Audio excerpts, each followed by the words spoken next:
Good morning, everybody. Thank you for joining me for today's Sunday morning angel message. I have a really good message today that I know will resonate with a lot of people.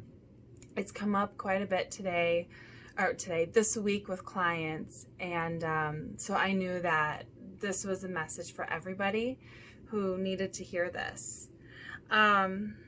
So a lot of my clients, they have gone through tumultuous relationships, really toxic relationships where people are just hell-bent on hurting you. And I've been there. So I really help to, guide through and spread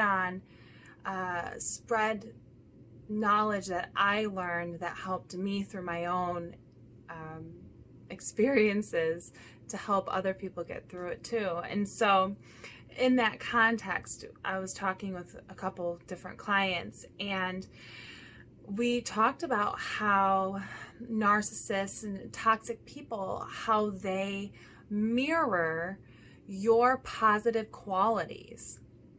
And they do this so that you automatically feel very close and connected. You feel like you can trust them because they feel like, they're you in a sense. Like, oh my gosh, this person is so much like me. I can so easily trust them. And, it's kind of all part of the bait and switch plan that they have, where they are like chameleons, where they change parts of themselves so that they can better relate to the people that they are trying to get close to. And in doing so, you end up very confused, right? And so a lot of times they will mirror these positive qualities, and you think, oh my gosh, this person is so honest and respectful and loyal and noble and honorable. Like, wow, I have never met somebody who's been like this, right? And a lot of times they have this story of this troubled childhood, or maybe they've even overcome this childhood, but through time and through their actions, you will learn that they have not worked through anything. And through time and through their actions, you really start to see who their real self is, who they really are. And you realize that the person that you had fallen in love with wasn't who this person really was. You actually fell in love with this mirror image of yourself. You were being duped. You were being tricked and betrayed by this trickster archetype or entity that it just shows up. And you may even notice that in past relationships, and not necessarily romantic friendships, even with relatives, there might be that trickster element.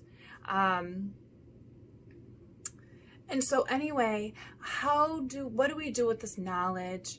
What do we do with this knowledge?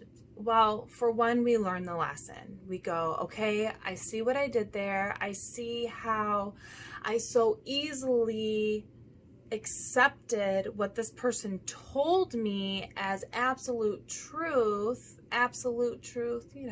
but truth enough that I can trust, instead of maybe, I'm not saying that you should go fact check people, but what I'm saying is through time, does that image or that story prove to be true? Okay, because I don't want to encourage people to go and investigate and try to prove people wrong. That is not what I'm saying. But what I'm saying is, don't play the fool and ignore these signs and these flags that keep coming up. That's when you need to put on the detective hat and go, I'm seeing, this behavior. I see how this person acts a certain way and this happens, or I see how this keeps happening. This is for your own self-preservation. This is not you judging and belittling and going, oh, I don't like this, and oh, I saw that, and blah, blah, blah, blah, blah, blah, blah. I think they should do that. That is judging and shaming. That's not what you're doing. You are observing and collecting data.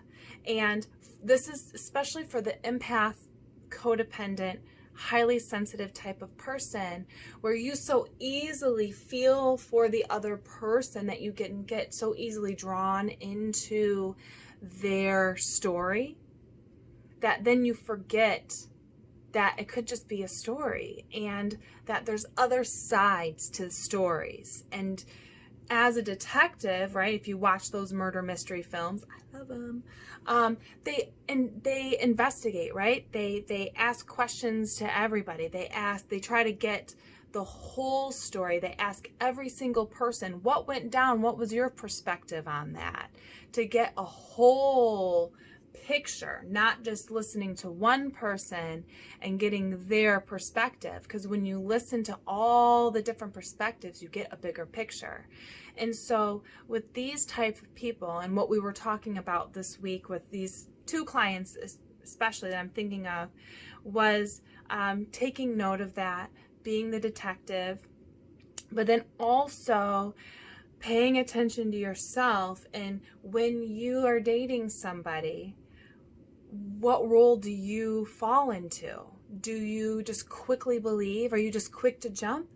Or are you just going, interesting, interesting. I really like this person, and being grounded and rooted? Or do you just, you fly off with the person to Never Never Land, into the dream world, and you're just creating all of these stories, and it's okay, like, right, the romantic heart, you really do fantasize, but do you get taken away, with them, or are you really grounded? And that would be a good key sign to check yourself and go, ooh, okay, I need to get more grounded in how I'm viewing this person, because I might not be seeing the whole truth here. I might just be seeing these little, this one side, these little aspects that maybe don't tell the whole true story when I see it in full. Okay, so if that helped, I was thinking, like, is there anything else? But no. If this message helped you, please comment below or reach out and let me know. I want to know more of what you guys want to hear from me. I know a lot of the personal development is really helpful. I also know the spiritual stuff is where it's at, so let me know. I hope you have a great week, and know that you are always loved. Take care. Bye.